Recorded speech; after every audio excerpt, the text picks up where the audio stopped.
నా వీడియోలు ఫాలో అవుతున్నటువంటి మిత్రులకు, మొదటి నుంచి ఫాలో అవుతున్న మిత్రులకి అనేక సామాజిక అంశాలు, ప్రధానమైన అవసరమైనటువంటి అంశాలు నేను ప్రస్తావిస్తూ వస్తుంటాను.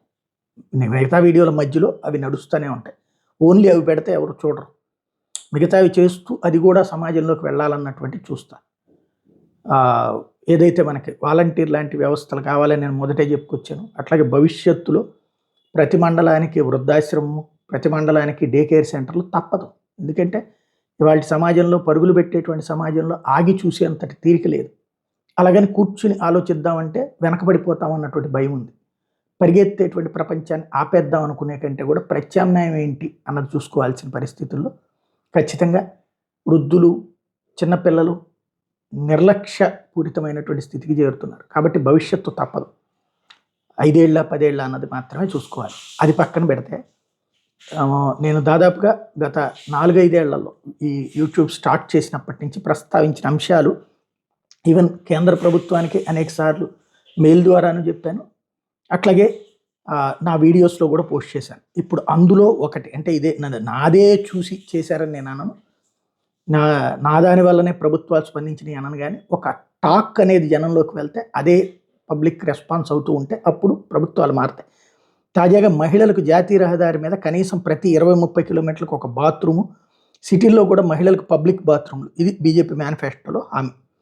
ఎన్నోసార్లు నేను అబ్జర్వ్ చేసింది ఏంటంటే, మగాళ్ళం అయితే ఎక్కడో పక్కన బండి ఆపేస్తాం, పక్కకి వెళ్ళి ఏ చెట్టు టాయిలెట్కి వెళ్ళిపోతాం. వాళ్ళు చివరికి సిటీల్లో కూడా చక్కగా అందంగా ముస్తాబై ఊరంతా తిరుగుదామని కొన్ని బయలుదేరి ఒక మంచినీళ్ళు తాగుదామంటే భయం, ఒక కూల్ డ్రింక్ తాగుదామంటే భయం, ఒక టీ తాగుదామంటే భయం. ఎందుకు? సహజంగా మనకి శారీరక అలవాటు ఏంటి? అది తర్వాత యూరినల్ బ్లాడర్లోకి వెళ్తుంది. అది యూరిన్ రావాలి. యూరిన్కి వెళ్ళటానికి ఛాయిస్లు ఉండవు. ఈ మధ్య కాలంలో షాపింగ్ మాల్స్ ఉండటం వల్ల ఆ షాపింగ్ మాల్స్లోకి వెళ్తున్నారు. వెళ్తే అక్కడ మళ్ళీ పార్కింగు, షాపింగ్కి సంబంధించినటువంటి డబ్బులు కట్టాల్సిందే, ఏదో ఒకటి కొనాల్సిందే అక్కడికి వెళ్ళినటువంటి సందర్భంలో, ఏదో కూర్చుని ఇక అందులో పనిలో అది కూడా ఒక పార్ట్ చేసేసుకున్నారు.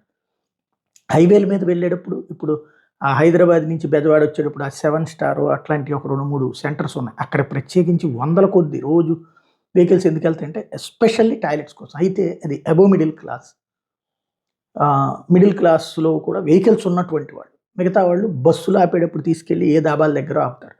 ఆ దాబాల వాళ్ళు టాయిలెట్లు పెట్టినటువంటి దాబాలని ఎతికి మధ్యన పెడుతున్నారు. ఆ వరకు సంతోషం. కొన్ని చోట్ల అయితే తడికిలాగా పెట్టేసి వెనకాల వెళ్ళమంటారు అనమాట.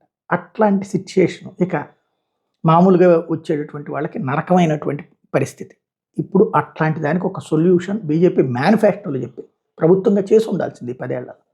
కనీసం మేనిఫెస్టోలో పెట్టారంటే చేస్తారు. ఎందుకంటే వాళ్ళకి ఒక అలవాటు ఉంది చెప్పినవి చేయడం అన్నట్టు. కాబట్టి చేసేటువంటి అవకాశం ఉంటుంది నెక్స్ట్ ఎలక్షన్స్ లోపు. కాబట్టి ఇది ఓటేయాలని నేను చెప్పను. కానీ ఇది అసలు చర్చకంటూ రావడం, మహిళలకు సంబంధించిన సుదీర్ఘకాలపు బాధ, ఎవరికీ పట్టని బాధకి ఒక ముగింపు పలికే ఆరంభం కావడం అన్నటువంటి మంచి పరిణామం.